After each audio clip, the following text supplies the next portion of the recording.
લક્ષ્ય ન્યૂઝ, એક નજર, એક લક્ષ્ય. ભાભર ખાતે સરકારી તાલુકા પુસ્તકાલય શરૂ કરવામાં આવ્યું. ગુજરાત સરકારના રમતગમત, યુવા અને સાંસ્કૃતિક પ્રવૃત્તિઓ વિભાગના ગ્રંથાલય ખાતા દ્વારા ભાભર ખાતે તાલુકા કક્ષાએ પુસ્તકાલયની ભેટ મળતા પુસ્તકાલયની સેવાઓ શરૂ કરવામાં આવતા સાહિત્ય રસિકો, વાંચકો, વિદ્યાર્થીઓમાં આનંદની લાગણી પ્રસરી. આ સરકારી તાલુકા પુસ્તકાલયમાં 3000થી વધુ પુસ્તકો, સામાયિકો, વર્તમાનપત્રો ઉપલબ્ધ છે.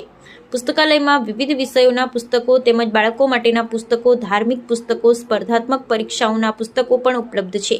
સ્પર્ધાત્મક પરીક્ષાની તૈયારી કરતા વિદ્યાર્થી માટે સુંદર બેઠક વ્યવસ્થા છે. પુસ્તકાલયનો સમય મંગળવારથી શનિવાર સમય સવારે 10:30 થી 6:30 અને રવિવાર સવારે 8 થી 12 તેમજ સોમવાર અને જાહેર રજાના દિવસે પુસ્તકાલય બંધ રહેશે. પુસ્તકાલયમાં સભ્ય બનનાર વાંચકો 14 દિવસ માટે પુસ્તક ઘરે લઈ જઈ શકશે. ભાભરના શિક્ષિત લોકો તેમજ વાંચકો અને વિદ્યાર્થીઓ માટે પુસ્તકાલય જ્ઞાન મંદિર બની રહેશે. બ્યુરો રિપોર્ટ, ગોપાલ કે.